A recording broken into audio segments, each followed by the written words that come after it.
नमस्कार दोस्तों, सीरियल फालतू की आज की कड़ी में हम देखने वाले हैं कि मित्तल परिवार अयान और तनिषा की शादी के बाद साथ में बैठकर डिनर कर रहा है। तनिषा कहती है मुझे आप लोगों से कुछ कहना है। जनार्दन कहते हैं कि हाँ हाँ बेटा बोलो ना, क्या बात है। वो कहती है कि फालतू मिल गई है और वो यहाँ आ रही है, आज रात वो यहीं रहेगी, मुझे आप लोगों की परमिशन चाहिए। अब उसकी मम्मी को गुस्सा आ जाता है। वो कहती है कि फालतू मिल गई है अच्छी बात है, लेकिन वो अब यहाँ क्यों रहेगी, उसका किस्सा ख़त्म। तनिषा कहती है मॉम वो कहाँ रहेगी, वो एक लड़की है, उसे सड़क पर तो नहीं छोड़ सकते हैं और आप उसकी मदद कर सकती हैं। कल उसका ट्रायल मैच करवा दीजिए, एक बार उसका सिलेक्शन हो जाए उसके बाद वो सेफली हॉस्टल में रह सकती है, लेकिन तब तक वो हमारी जिम्मेदारी है, इसलिए हम उसे अपने घर में ही रखना चाहते हैं। दादी माँ कहती है कि हम तो धन्य हो गए, कितनी समझदार जीवन साथी मिली है हमारे अयान को। लेकिन तभी हर्ष चाचा के पास एक फ़ोन कॉल आती है जिसे सुनकर वो परेशान हो जाते हैं। सबको बताते हैं कि फालतू पुलिस स्टेशन से भाग गई है। फालतू अकेली रास्ते पर चली जा रही है, उसे कुछ नजर नहीं आ रहा है, वो बहुत परेशान है। मन ही मन सोचती है कि हे माता रानी, ये मेरे साथ आपने क्या कर दिया और कितनी परीक्षा लोगी मेरी। जब मेरे पास आंखें थी तो मुझे शहर के रास्ते नहीं पता थे, अब जब रास्ते पता है तो मुझे कुछ नजर नहीं आ रहा है। उसे याद आता है कि जब बचपन में अपने गाँव में आंखों पर पट्टी बांध कर वो अपने भाई बहनों के साथ लुकन छुपाई का खेल खेलती थी, तो उसके बापू साहब उसे बताते थे कि 10 कदम आगे जा, इधर से बाएं जा, और वो जीत जाती थी। प्रताप, लाजवंती, बाकी सब भाई बहन बापू साहब से झगड़ा करते थे कि आपने फालतू की मदद की, तो बापू साहब प्यार से कहते थे कि फालतू मेरी सबसे छोटी लाडली बेटी है, और दूसरी बात ये कि मैं चाहता हूँ कि इसे जीतने की आदत पड़े। कहती है कि बापू साहब फिर आपकी फालतू को आपकी ज़रूरत है, आप प्लीज़ मेरे पास आ जाओ, मैं बिल्कुल अकेली पड़ गई हूँ, मुझे कुछ नज़र नहीं आ रहा है। बहुत परेशान हो जाती है। इधर आयान परेशान हो जाता है कि फालतू एक बार फिर से भाग क्यों गई है।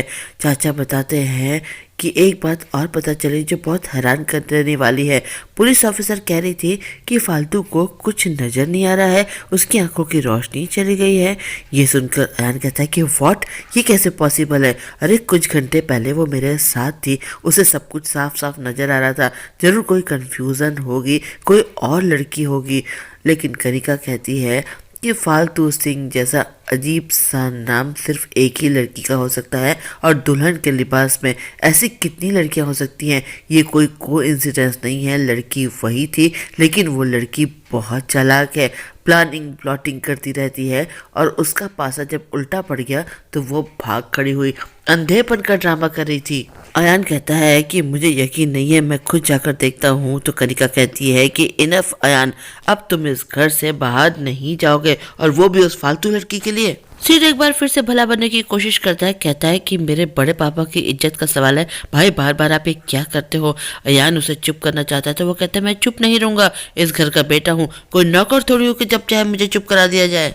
तनिषा अयान का साथ देने की कोशिश करती है, कहती है मॉम हमें पता तो करना पड़ेगा, क्या पता कि फालतू की आंखों की रोशनी सच में चली गई हो, वो परेशान होगी, न जाने कहाँ भटक रही होगी। मॉम कहती है कि बच्चा तू बहुत भोली है, और बल्कि तू और अयान दोनों ही बहुत भोले हो। अरे तुम लोग उसकी मदद करना चाहते हो, लेकिन वो लड़की तुम्हारा फ़ायदा उठा रही है, और आई एम श्योर वो जो क्रिकेट का ड्रामा किया था ना उसने, वो भी अयान का अटेंशन पाने के लिए किया होगा, और आज अंधे होने का ढोंग कर रही है। उस लड़की के दिमाग में क्या चल रहा है कोई नहीं समझ सकता है। अरे मुझे तो यकीन है कि उस पप्पी के साथ वो मिली हुई है।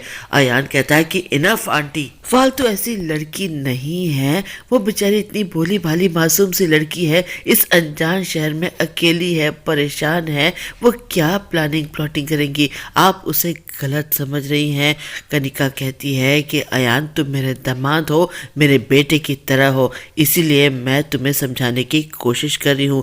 अब जनार्दन को गुस्सा आ जाता है, कहते हैं कि अयान बहुत हो गया, बस हो गया, तुम कनिका से इस तरह से बदतमीजी से बात नहीं कर सकते, वो तुम्हारी मदर इन लॉ है। और एक बार तनिषा की ओर देखो, अभी अभी कुछ घंटे पहले तुम्हारी इस लड़की से शादी हुई है, इसने पूरी ज़िंदगी तुम्हारे नाम कर दी है, और तुम इस वक्त भी उस फालतू लड़की के बारे में सोच रहे हो। अरे क्या हो रहा है इस घर में, किसी की मदद करना चाहते हो ठीक है, और इस मदद करने के लिए तुमने क्या किया, अपनी सगाई से गायब हो गए, इतना लेट आए।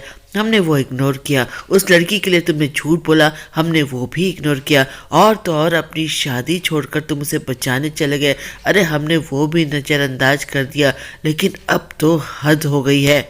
सविता कहती है कि आप प्लीज़ शांत हो जाइए, लेकिन जनार्दन कहते हैं कि कैसे शांत हो जाओ, अरे लग ही नहीं रहा है कि शादी का घर है, बाहर तमाम मेहमान बैठे हैं, यहाँ पर रिसेप्शन होना है, शादी के फंक्शन होने हैं, लेकिन सब कुछ छोड़ छाड़ कर हम उस फालतू लड़की के लिए परेशान होते बैठे हुए हैं, क्योंकि इस घर का बेटा किसी चीज़ में इन्वॉल्व ही नहीं होना चाहता उस लड़की की वजह से। अब बस बहुत हो गया।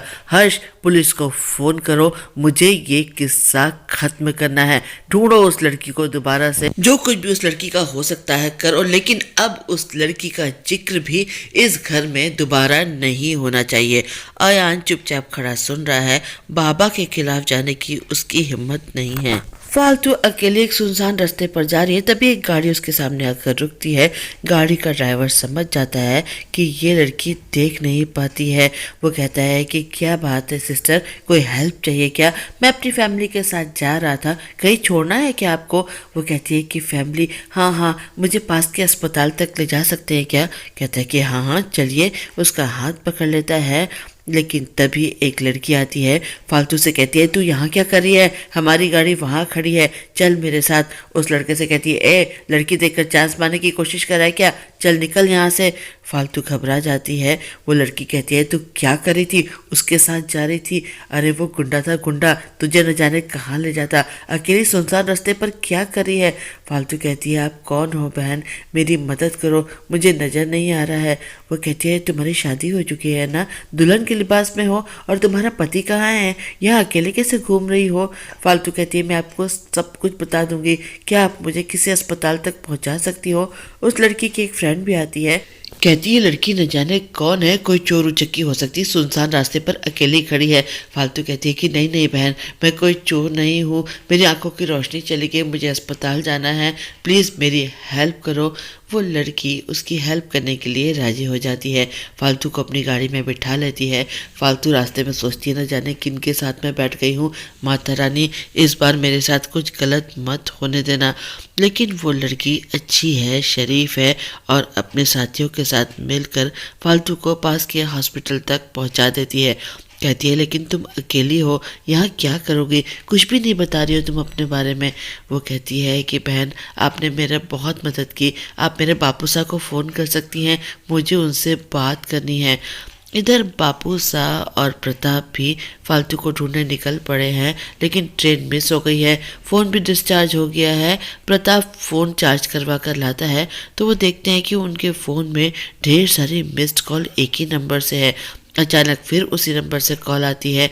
बापू साहब एकदम से फ़ोन उठाते हैं। उधर से पुलिस ऑफिसर है जो बताती है कि आपकी बेटी फालतू सिंह यहाँ मेरे पास पहुँची थी, लेकिन उसकी आंखों की रोशनी चली गई है और वो यहाँ से भाग गई है। अगर वो आपको कांटेक्ट करे तो हमें बताइएगा, क्योंकि हम भी ढूंढ रहे हैं उसे और मित्तल परिवार भी। फालतू की आंखों की रोशनी चली गई है, ये सुनकर बापू साहब परेशान हो जाते हैं। तभी बापू साहब के फ़ोन में फालतू की भी कॉल आती है। वो कहते हैं कि लाडो मैं ये क्या सुन रहा हूँ, तुझे नज़र नहीं आ रहा है, तू कहाँ है? वो कहती है कि बापू साहब प्लीज़ आप यहाँ पर आ जाओ, मैं अकेली हूँ, मुझे वाकई कुछ नज़र नहीं आ रहा, मैं सब कुछ बताऊँगी। बापू साहब कहते हैं कि बेटा पता दे तू कहाँ है। वो उन लड़कियों से बापू साहब की बात कराती है। वो लड़कियाँ बापू साहब को एड्रेस दे देती है। बापू साहब कहते हैं बेटी तू वहीं रहना, मैं जल्द से जल्द वहाँ पहुँच रहा हूँ। वो लड़कियाँ फालतू को छोड़कर चली जाती हैं, कहती है कि चलो तुम्हारे डैड आ रहे हैं, अपना ख्याल रखना और ऐसे कमज़ोर मत पड़ना। दोस्तों आज के लिए बस इतना ही, फिर मिलते हैं। मेरे चैनल को लाइक शेयर सब्सक्राइब करिए। मैं चलती हूँ, बाय।